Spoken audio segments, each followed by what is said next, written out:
মসজিদ আমাদের দুর্গ, গম্বুজ আমাদের হেলমেট, মিনারগুলো আমাদের বেয়নেট, আর ইমানদারেরা আমাদের সৈনিক। মাননীয় স্পিকার, এই কবিতাটি লেখার কারণে একজন রাজনীতিবিদকে কারাবরণ করতে হয়েছিল, তার দলকে নিষিদ্ধ করা হয়েছিল। আল্লাহর কি ইচ্ছা, সেই রাজনীতিবিদ রাষ্ট্র ক্ষমতায় এসেছিলেন, এখনও বহাল তবিয়তে ক্ষমতায় আছেন। কথাটা এই কারণে বললাম, এই সংসদে মসজিদের রাজনীতি বন্ধের দাবি উত্থাপিত হয়েছে, বাংলাদেশ জামাত ইসলামীকে নিষিদ্ধ করারও দাবি উত্থাপিত হয়েছে।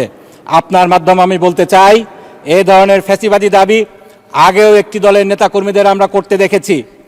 আমরা দেখেছি আজকে জনগণ তাদেরকেই নিষিদ্ধ করে দিয়েছে। যাক, বাজেটের প্রসঙ্গে ফিরে আসি। মাননীয় স্পিকার, এই যে আমরা সংসদ সদস্যরা বাজেট নিয়ে আলোচনা করছি, বিতর্ক করছি, বাস্তবে এই বাজেট নিয়ে আমাদের অংশগ্রহণ কতটুকু? আমাদের মতো সংসদীয় গণতন্ত্র যে সমস্ত দেশে আছে, আপনি নিজেও জানেন, আপনি যুক্তরাজ্যে দীর্ঘদিন ছিলেন, সে সমস্ত দেশে বাজেট প্রণয়নের ক্ষেত্রে সংসদ সদস্যদের অনেক বেশি সম্পৃক্ততা থাকে। যুক্তরাজ্যে অর্থ বিল সংসদে আসার আগে স্থায়ী কমিটিতে পরীক্ষা নিরীক্ষা হয়, তারপরে এটাকে ফ্লোরে আনা হয়। অন্য অনেক দেশে সাধারণ আলোচনার পরে বাজেটের বিভিন্ন বিষয়গুলা মন্ত্রণালয়গুলোতে, স্থায়ী কমিটিগুলোতে পাঠানো হয়, সেখানে বিস্তারিত পর্যালোচনা শেষে এটাকে পুনরায় সংসদে এনে পাশ করা হয়। অথচ আমাদের দেশে বাজেট প্রণয়ন কারা করেন? আপনারা করেন। আমরা নির্বাচিত সংসদ সদস্যরা এটা করি না। আমাদের সংসদ সদস্যদের ভূমিকা এখানে সীমাবদ্ধ থাকে কয়েক মিনিটের গলাবাজিতে। মাননীয় স্পিকার, আমাদের এই বাজেট প্রণয়নের ক্ষেত্রে আমাদের ভূমিকা যে সীমিত শুধু সেটাই নয়, একই সাথে এই বাজেটের উপরে যেই বই ও বিলের কপিগুলো আমাদেরকে দেয়া হয়েছে, আমরা তার কতটুকু পড়ার প্রয়োজনীয়তা অনুভব করি। মাননীয় স্পিকার, প্রাক্তন অর্থমন্ত্রী সাইফুর রহমানকে নাকি জিজ্ঞেস করা হয়েছিল বাজেটের যে ডকুমেন্টগুলো দেয়া হয় তার তিনি কতটুকু পড়েন, তিনি নাকি বলেছিলেন মাত্র 18% পড়েন। আমাদেরকে 17টি বই দেওয়া হয়েছে। মাননীয় স্পিকার, প্রায় 4046 পৃষ্ঠা। একটি বই সাস্টেনেবল ডেভেলপমেন্টের উপরে যে বইটি দেওয়া হয়েছে, সেখানে পিছনে একটা QR কোড দিয়ে সংযুক্তিগুলা অন্য আরও ডকুমেন্ট বলা হয়েছে অনলাইন থেকে পড়া যাবে। এই যে ডকুমেন্টগুলা আমরা পড়িও না, পড়ারও প্রয়োজনীয় অনুভব করি না, কারণ এই বাজেট আমরা প্রণয়ন করি না। আমাদের ভূমিকা শুধু বাজেট পাশ করা, রবার স্ট্যাম্পের মতো। আমাদেরকে যদি সত্যিকার অর্থে সংসদীয় গণতন্ত্রকে প্রতিষ্ঠা করতে হয়, তাহলে আমাদেরকে এই সংস্কৃতির পরিবর্তন করতে হবে। মাননীয় স্পিকার, বাজেট প্রণয়নে সংসদ সদস্যদেরকে সম্পৃক্ত করতে হবে, আইন করে মন্ত্রণালয় সংক্রান্ত স্থায়ী কমিটিগুলোতে এই বাজেট নিয়ে পর্যালোচনার ব্যবস্থা করতে হবে। মাননীয় স্পিকার, সরকার দলীয় সংসদ সদস্যরা বলছেন এই বাজেট নাকি যুগান্তরকারী। আসলে কি সিরিয়াসলি মাননীয় স্পিকার, গত এক দশকের বাজেটগুলো যদি আমরা পর্যালোচনা করি তাহলে কি দেখব? কিছু সংখ্যা এবং ভাষাগত পরিবর্তন ছাড়া কাঠামোগত কোনো বড় পরিবর্তন কি আসলেও হয়েছে? হয়নি। মাননীয় স্পিকার, আমি দুঃখের সাথে সেজন্য বলছি, এই বাজেটও পূর্ববর্তী বছরের বাজেটগুলোর মতো গতানুগতিক, শুভাঙ্করের ফাঁকি, গণবিরোধী এবং আগামী বছরের লুটপাটের পরিকল্পনা। মাননীয় স্পিকার, আমি প্রত্যেকটা পয়েন্ট উদাহরণ দিয়ে বুঝিয়ে দিব কিভাবে শুভাঙ্করের ফাঁকি। মাননীয় স্পিকার, বলা হচ্ছে ইতিহাসের সবচেয়ে বড় বাজেট। আসলেই কি মাননীয় স্পিকার, 1972 সালে আমাদের বাজেটের পরিমাণ ছিল 786 কোটি টাকা। সে সময় বলা হয়েছিল যেহেতু এটা বিসমিল্লাহ রিপ্রেজেন্ট করে, সেজন্য বরকতের জন্য রাখা হয়েছিল। এটা বিসমিল্লাহকে রিপ্রেজেন্ট করে না, সেটা ডিফারেন্ট ইস্যু। মাননীয় স্পিকার, কিন্তু সে সময় স্বর্ণের ভরি কত ছিল? 160 থেকে 170 টাকা। সেটা আজকে বেড়ে 1400 গুণ বেড়ে হয়েছে 2,42,000 টাকা। সেই তুলনায় বাজেট কতটুকু বেড়েছে? 1200 গুণ বেড়ে হয়েছে 9,38,000 টাকা, 38,000 কোটি টাকা। সুতরাং মুদ্রাস্ফীতি হিসাব করলে বাজেটের পরিমাণ সেরকম বাড়েনি। এই বাজেটকে তাই সবচেয়ে বড় বাজেট বলা যাবে না, তবে এই বাজেটকে বলা যাবে সবচেয়ে বড় ঘাটতি বাজেট, সবচেয়ে বেশি ঋণ নির্ভর বাজেট। মাননীয় স্পিকার, ঋণের ক্ষেত্রে বলা হচ্ছে এই ঋণের টাকা নাকি উচ্চ রিটার্ন সমৃদ্ধ খাতে বিনিয়োগ করা হবে। এটা নাকি লোন ঝুঁকি হ্রাসের একটা কৌশল। মাননীয় স্পিকার, অর্ধেকের বেশি অর্থাৎ 1,12,000 কোটি টাকা লোন নেওয়া হবে দেশীয় ব্যাংক থেকে। এই দেশীয় ব্যাংকগুলোর অবস্থা কি? মাননীয় স্পিকার, আজকেও রিপোর্ট বেরিয়েছে, টাকা ছাপিয়ে ফের ধার দিচ্ছে কেন্দ্রীয় ব্যাংক।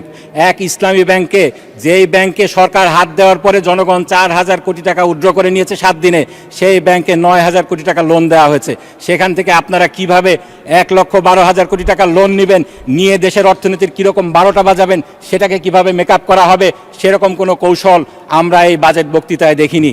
মাননীয় স্পিকার, দেশের ভিতর থেকে আপনারা যখন লোন নেবেন তখন 12% সুদ দিতে হবে। এই সুদ কিভাবে আপনারা কোন উচ্চ রিটার্ন সমৃদ্ধ খাতে বিনিয়োগ করে রিটার্ন আনবেন সেটার ব্যাপারেও বাজেটে বলা হয়নি। মাননীয় স্পিকার, বিদেশ থেকে কম সুদে লোন পাওয়া যায়, এটা ঠিক। সরকার প্রায় লক্ষাধিক টাকার লোন বিদেশ থেকে আনবেন বলেছেন।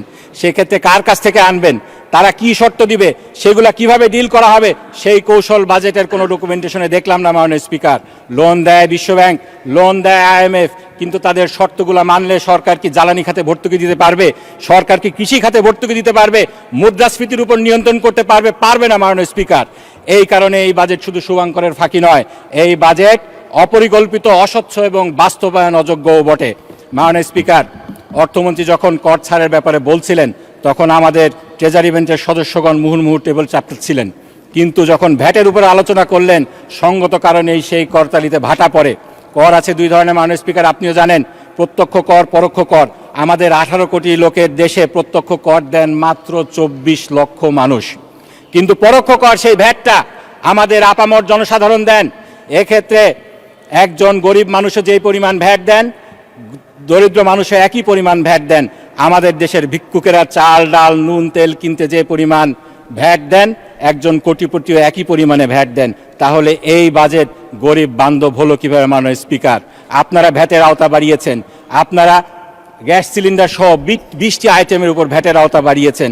মাননীয় স্পিকার, অনেক কার্ডই তো দিচ্ছে সরকার, ভ্যাট মৌকুফের একটা কার্ড যদি গরিবদের জন্য দিত, গরিবদের অনেক উপকার হতো মাননীয় স্পিকার। মাননীয় স্পিকার, কেউ কেউ বলছেন এই বাজেটে নাকি কালো টাকা সাদা করার কোনো সুযোগ রাখা হয়নি, কালকেও এটা নিয়ে আলোচনা হয়েছে। আমরা যে বাজেট ডকুমেন্টগুলো পড়ি না পড়েই বক্তৃতা দেই, তার এটা একটা প্রকৃষ্ট উদাহরণ।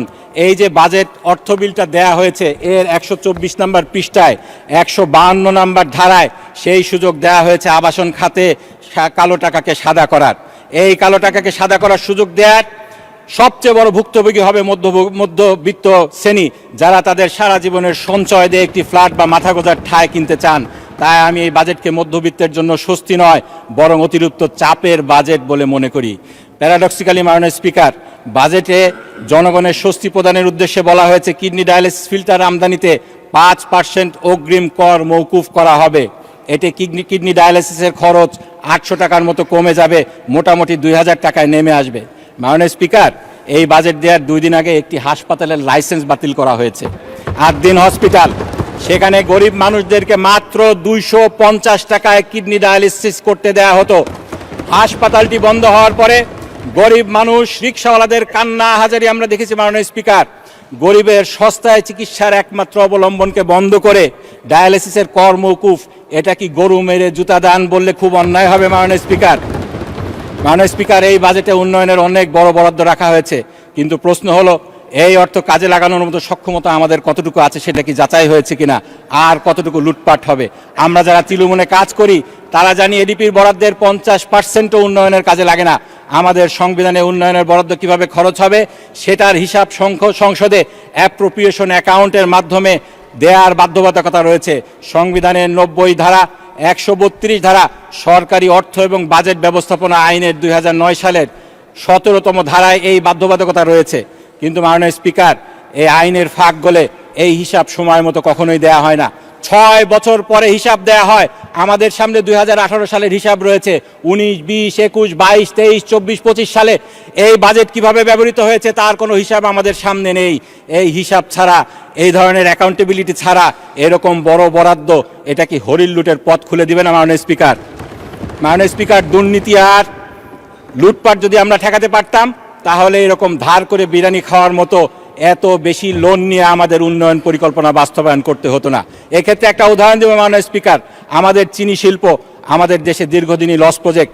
আমাদের এক্সপার্টরা বলেন যেহেতু আখে আমাদের চিনির কনসেন্ট্রেশন কম, তাই এটা লাভের মুখ দেখে না। 2001 সালে যখন জোট সরকার ক্ষমতায় ছিল, সেই সময় প্রথম দিকে এই সুগার ইন্ডাস্ট্রির লস ছিল 1.18 বিলিয়ন টাকা মাননীয় স্পিকার। পরে আমার শহীদ পিতা মাওলানা মতিউর রহমান নিজামী যখন শিল্প মন্ত্রণালয়ের দায়িত্ব নিলেন, দুর্নীতির বিরুদ্ধে শক্ত অবস্থান নিলেন, আমরা দেখলাম এই লস কমে পরের 3টি বছর এই শিল্প লাভের মুখ দেখলো। প্রতি বছর 700 মিলিয়ন করে প্রফিট করেছে। কিন্তু মাওলানা নিজামী যেদিন দায়িত্ব ছাড়লেন তার পরের বছর এই খাতটি আবার লসের মুখে পড়ে। আরেকটি ঘটনা শুনেছি মাননীয় স্পিকার, সত্য মিথ্যা মাননীয় প্রধানমন্ত্রী বলতে পারবেন। মাননীয় প্রধানমন্ত্রীর দপ্তরে নাকি একটা হোটেল থেকে দুপুরের খাবার সাপ্লাই করা হতো, সেটার নাকি খরচ নেওয়া হতো মাথা পিছু 950 টাকা করে। তিনি তার বাসভবন যমুনাতে এটা রান্না করে খাবার ব্যবস্থা করেছেন। খরচ নেমে এসেছে 150 টাকায়। আমাদের দেশের হরিণ লুট কীভাবে হয় তার এটা একটা প্রকৃষ্ট উদাহরণ। এ ধরনের হরিণ লুট আমরা অনেক দেখেছি। আমরা দেখেছি পদ্মা সেতু, রূপপুর বিদ্যুৎ কেন্দ্র, মেট্রো রেল, কিভাবে হরিণ লুট হয়েছে। একই পদ্ধতিতে একইভাবে যদি অ্যাকাউন্টেবিলিটি সক্ষমতা যাচাই ছাড়া এরকম বরাদ্দ দেওয়া হয়, তাহলে এই বাজেটকে লুটপাটের পরিকল্পনা বললে কি খুব অন্যায় হবে? মাননীয় স্পিকার, মাননীয় স্পিকার, আমাদের গত বছরের বাজেটের সবচেয়ে বড় অংশ খরচ হয়েছে সুদ পরিশোধে। মাননীয় স্পিকার, আমাকে একটু 2 মিনিট বাড়িয়ে দিবেন। এই বছর সংখ্যার দিক দিয়ে আরও বেশি সুদ দিব। গত 15.5% দিয়েছিলাম আমরা আমাদের বাজেটের, এই বছর 13% দেখানো হচ্ছে। কিন্তু যেহেতু বাজেটের পরিমাণ বেড়ে গিয়েছে, সংখ্যা বাড়লেও শতকরা হিসাবে একটু কম দেখা যায়। মাননীয় স্পিকার, আমাদের দেশের সংখ্যাগরিষ্ঠ মানুষ ইসলাম প্রিয়, আমরা আল্লাহকে ভয় করি। আল্লাহ সুবহানাহু ওয়া তাআলা বলেছেন, যদি তোমরা সুদকে ছেড়ে না দাও ফাজানু বিহারবিম মিনাল্লাহি ওয়া রাসূলিহি, তাহলে তোমরা আল্লাহ এবং আল্লাহর রাসূলের পক্ষ থেকে যুদ্ধের জন্য প্রস্তুত হয়ে যাও। মাননীয় স্পিকার, আমরা আল্লাহ ভীরু মানুষ, সুদের বোঝা মাথায় নিয়ে আমরা আল্লাহ তার রাসূলের বিরুদ্ধে যুদ্ধ করতে চাই না। সরকারকে কে অধিকার দিল আমাদেরকে যুদ্ধে নামিয়ে দেওয়ার? এক্ষেত্রে সরকার বলতে পারেন, সুদের বোঝা তো আমাদের মাথায় আগের থেকেই ছিল। সেক্ষেত্রে আপনারা এটা না বাড়ালেও পারতেন। আপনারা যদি দুর্নীতিকে কন্ট্রোল করতে পারতেন, আমাদেরকে সুদ ভিত্তিক এই লোন নিতে হতো না। মাননীয় স্পিকার, আল্লাহ সুবহানাহু ওয়া তাআলা আমাদেরকে পথ দেখিয়ে দিচ্ছেন, ইন কানা যু উসরাতিন ফানাজিরাতুন ইলা মাইসারা। আমরা যদি অভাবগ্রস্ত হই, আগের থেকে ঋণগ্রস্ত হই, তাহলে আমাদেরকে এই ঋণ থেকে, সুদ থেকে পর্যায়ক্রমে বেরিয়ে আসতে হবে। আমরা যদি পদক্ষেপ নেই, মাননীয় স্পিকার, আল্লাহ সুবহানাহু ওয়া তাআলা আমাদেরকে ইনশাআল্লাহ সাহায্য করবেন। মাননীয় স্পিকার, এক্ষেত্রে জাকাত আমাদের দারিদ্র্য বিমোচনের ক্ষেত্রে একটা বড় ভূমিকা রাখতে পারে। একটা গবেষণায় দেখা গিয়েছে এই জাকাত থেকে 2 লক্ষ কোটি টাকার বেশি আয় করা সম্ভব। মাননীয় স্পিকার, কিন্তু একটা সমস্যা রয়েছে, এদেশে যেভাবে লুটপাট হয় জনগণ। মাননীয় স্পিকার, আমাকে 2 মিনিট সময় একটু বাড়িয়ে দেবেন।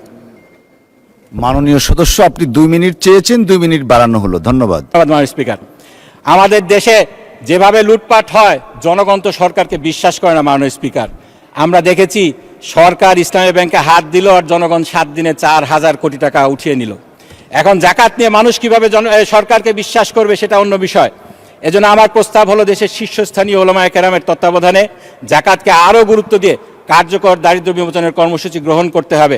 আমাদের দেশে, মাননীয় স্পিকার, ধনী দরিদ্রের যে ব্যবধানটা রয়েছে আমাদের সকলের জন্য কষ্টকর। দেশের সম্পদের শীর্ষভাগ মুষ্টিমেয় মানুষের হাতে কুক্ষিগত হয়ে রয়েছে। 10% মানুষের হাতে রয়েছে 58% সম্পদ। 1% মানুষের হাতে রয়েছে 1/4 সম্পদ। এটা কিভাবে সম্ভব? মাননীয় স্পিকার, এটাকে এভাবে জিইয়ে রেখে আমাদের দেশের উন্নয়ন আমরা কিভাবে করব? বাজেটের সবসময় বলা হয় বৈষম্য কমিয়ে আনা হবে, দারিদ্রতা কমিয়ে আনা হবে। এভাবে সম্পদ যদি একটা শ্রেণীর কাছে, অল্প সংখ্যক শ্রেণীর কাছে কুক্ষিগত হয়ে থাকে, এটা আমাদের কোনোভাবেই সম্ভব না। এই জন্য আমাদেরকে সুদভিত্তিক লোনকে না বলতে হবে আর জাকাত ভিত্তিক অর্থনীতিকে চালু করতে হবে। মাননীয় স্পিকার, বাজেটে একটা ভালো কথা বলা হয়েছে, জাল যার জল আতার। এই নীতির আওতায় খাল, বিল, জলাশয় জনগণের জন্য উন্মুক্ত করার যে ঘোষণা দেওয়া হয়েছে, আমি তাকে স্বাগত জানাই। দীর্ঘদিন ধরে একটি প্রভাবশালী গোষ্ঠী প্রশাসনকে ব্যবহার করে লিজের নামে বহু জলাশয়ের উপর তাদের নিয়ন্ত্রণ প্রতিষ্ঠা করেছে, জনগণকে বঞ্চিত করছে। আমার নির্বাচনী এলাকা সাথিয়া ইসামতি নদীকে বদ্ধ জলাশয় আখ্যা দিয়ে এক শ্রেণীর দুর্নীতিপরায়ণ আমরা এই নদীকে লিজ দিয়ে মেরে ফেলার ষড়যন্ত্র করছে। আমি যেটা দাবি জানাচ্ছি, নদী, খাল, বিল, জলাশয় এটাকে আইন করে এই ধরনের অপপ্রচেষ্টা বন্ধ করতে হবে। জাল যার জলাতার, এই নীতিকে আইনি ভিত্তি দিতে হবে। মাননীয় স্পিকার, আমরা যদি এই বাজেটকে সত্যিকার অর্থে জনকল্যাণমুখী করতে চাই, তাহলে জবাবদিহিতা বৃদ্ধি করতে হবে, দুর্নীতি হ্রাস করতে হবে, সংসদের ভূমিকাকে শক্তিশালী করতে হবে, ঋণ নির্ভরতা কমাতে হবে, বৈষম্য দূরীকরণে আরও সাহসী ভূমিকা নিতে হবে। মাননীয় স্পিকার, আপনাকে ধন্যবাদ।